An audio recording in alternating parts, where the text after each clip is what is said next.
Hey guys, today I am just giving a short breakdown and my overview of the Whole30, my experience that I took in January, if I recommend it, some pros and cons, different things like that. If you're not familiar with the Whole30, it is more of an elimination diet. It's not a weight loss plan, although people will lose weight on it. But I say it's not a weight loss plan because one of the rules is specifically you don't step on the scale and you don't take body measurements at all during your 30 days. So it's more of an elimination diet if you have skin issues, inflammatory issues like IBS, any sort of food sensitivities, and you're trying to figure out what the solution is to it or what's causing it. It's a great diet for that. So I've had many people that I know that have gone through it before. And so I decided to go through it because I have very bad scalp, extremely bad, big chunks, of scalp. And I'm trying to figure out if food was the issue, what the issue was, all of that. So I did it along with my parents, and that helped a lot because I do live at home. So it helped just everybody kind of on the same page. No, how do I say, temptations, if you would. We're all in it together, helping each other out, helping cook the food, all that. So I personally fully enjoyed it. It wasn't hard, and I'll say this disclaimer because I was vegan before. So I'm used to cutting out whole food groups and not being mentally affected by it. So that wasn't hard for me. I will say though, what was hard was eating out because you're so limited and you have to be so careful with the types of oil and things like that. And you're just kind of taking a chance on that. So eating out was very hard. So we're basically just jumping into it right now.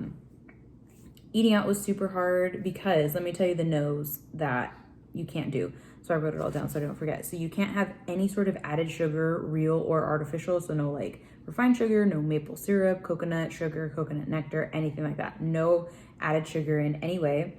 No alcohol, even for cooking, but you can use vinegar. No grains. So there's no rice, no pasta, no breads.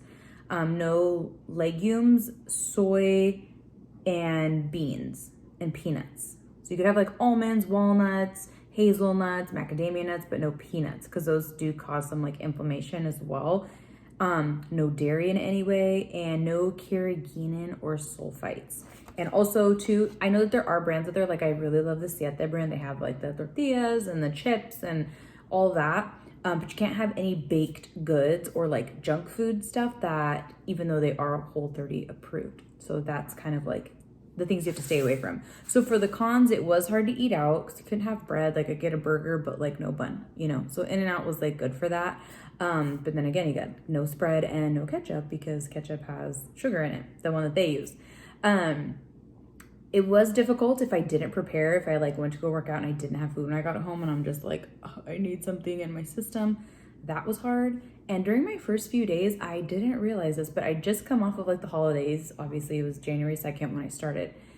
I had major sugar withdrawal. I had a headache the first 4 days. I was exhausted and wiped out. I was eating, but I was just extremely tired. So I definitely had a sugar withdrawal and it made me kind of crabby and it was hard. So that was one thing where I was I'm ready just to get back and just eat what I normally eat because I'm hangry.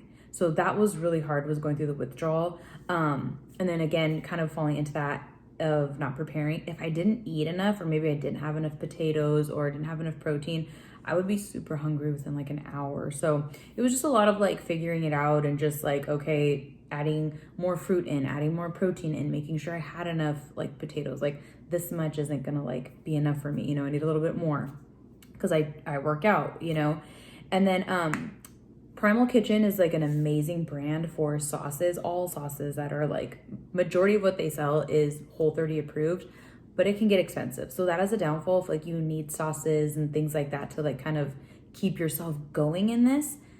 The sauces do get expensive. So that's just kind of a pre-warning. But there were a lot of pros to this. And I think for me, my pros far outweigh the cons. It really opens you up to new brands and different products that are Whole30 approved, that are healthy, that I still will keep into my day-to-day now. I love Primal Kitchen. I bought a few things, but now I'm I swear by them. I will only buy whole Primal Kitchen, mayo and dressings and things like that. And then there's also one, it's called True Food, and they have a really great sriracha that's sugar-free. They have barbecue sauces that are sugar-free. So they have a lot of really good things, and it's all clean. It's just it's literally made from vegetables, which is great. So it opens you up to a lot of really great brands, even like beef sticks, like beef jerky, or I'm sorry, like Slim Jims, but like much healthier. They're called Nick sticks, and they're like two something for like two like sticks this long. Those are really good for snacks, and even the That's It bar, you can get them like at the grocery store, Sprouts, or even Starbucks has them, where it's literally just like a fruit bar. Like that's amazing. So just like different brands like that, I fully enjoyed those. I will say there is definitely like hope for freedom from refined sugar, because for a minute there I was like, I'm trapped in like refined sugar hell. Like that's how I felt. Everything I had like had added sugar, because at least when I was a vegan, I'm not gonna say I was perfect, but towards the end of being a vegan I got a little more strict on like, okay, I don't want to have refined sugar, and then like I started eating meat again and I was like, woo. But that was just because I had lack of self-control on my end, so I learned. But there is freedom from refined sugar. And I know you pick up one thing, it's like refined sugar. Pick up the next thing, refined sugar. Pick up the next thing, it's like, dude, let me just suck it up and get the one with the least sugar. But there are products without refined sugar, and we can live without them. So just know that. I lived without rice for 30 days, and I was eating rice every single day. So there's hope, My bloating, another pro, my bloating went down within like 2 days, like 2 to 3 days. I was like, these pants didn't fit me last week and they fit me now. So that was a major pro for sure. Just seeing that body difference. Again, I didn't take any measurements or anything while I was on the Whole30, but just the way that my pants were fitting was like, yes, thank you. This is what I needed, My hair, my scalp did get better. It didn't get perfect, but it got better. So like I'll still have like my average, like, my normal flakage, but it's nothing to where it's like coming out. Like I had stuff coming out like onto my skin here. It would like start back here and come out onto my face. And so it was like so bad. And so that's how I know it was something that I was eating, because there would be times where it would get inflamed, and it was like both. It was like coming down here and right here, and like I would wash my face and I could just feel it. So it was just really uncomfortable. And then too, like my inflammation went down on like my hands, like my knees, all those things. Like I didn't have any sort of inflammation. So for me, there's many pros to this, and I fully recommend, if you're thinking about doing the Whole30, know that it's only 30 days. It's not like some like uncharted amount of time. It's only 30 days, and you could very well start eating everything again on the 31st day. Like, just go for it. For sure you can. But this teaches like a lot of self-control and just a lot of awareness in your food and awareness in the ingredients that you put in your body. Because like I'll for sure get hate for this, but like people and registered dietitians, a lot of people say like there is no such thing as like a bad ingredient, but there are things that affect us in ways where they shouldn't be, and our food shouldn't like cause adverse effects in us unless like, we're allergic. But if they're putting ingredients in there that are just crap, that's not cool. And like we can live better than that, and so we don't have to be a prisoner to that. So it gives you a lot of awareness, so my tips to you is just like prepare, like spend a week before, like eating all the stuff that's in like your cabinet and your fridge and everything, just going through everything so you don't feel like you're wasting anything, stuff that's not Whole30 approved.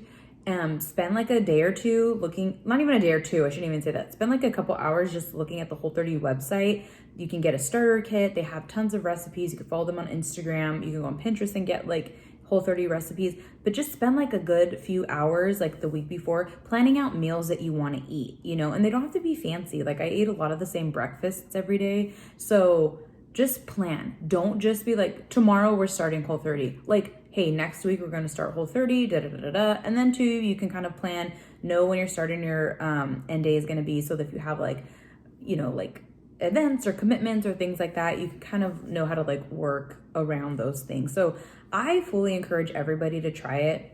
It's a mental challenge more than anything. I truly believe in like self-control. And so like I really prayed a lot during this and was like, God, give me the strength to not give in. And he fully did. Like he shows up, and I did it unto him. And so like the benefits were so great. And just like the mental clarity, just like the spiritual, just like surrenderance to the Lord of my nutrition and of my food was great. So, and I love it too that they don't let you, like they tell you don't step on the scale, because it's not about weight loss, it's not about that. It's about like the internal change, and then just figuring out what we want to continue on from there, what else we want to like keep in our life. So hey, if you're into the Whole30, I totally encourage it. If you have any other questions, feel free to like comment or DM me on Instagram, anything like that. And I'm happy to give like my advice. Again, I've only been through this once, but I'm all about it. And I think it's great. I think it's a great jumping off point and something if you just kind of want to figure out like my skin's really bad or my acne's really bad or I have a lot of inflammation or like my joints are just like super sore, anything like that, man, take the Whole30, do it. I believe in it. I'm here for it. So yeah, I just want to share my experience. I hope that helps give you a little clarity if you're looking for just some tips or like you're thinking about it, if you're interested in it. So yeah, I hope that helps, guys.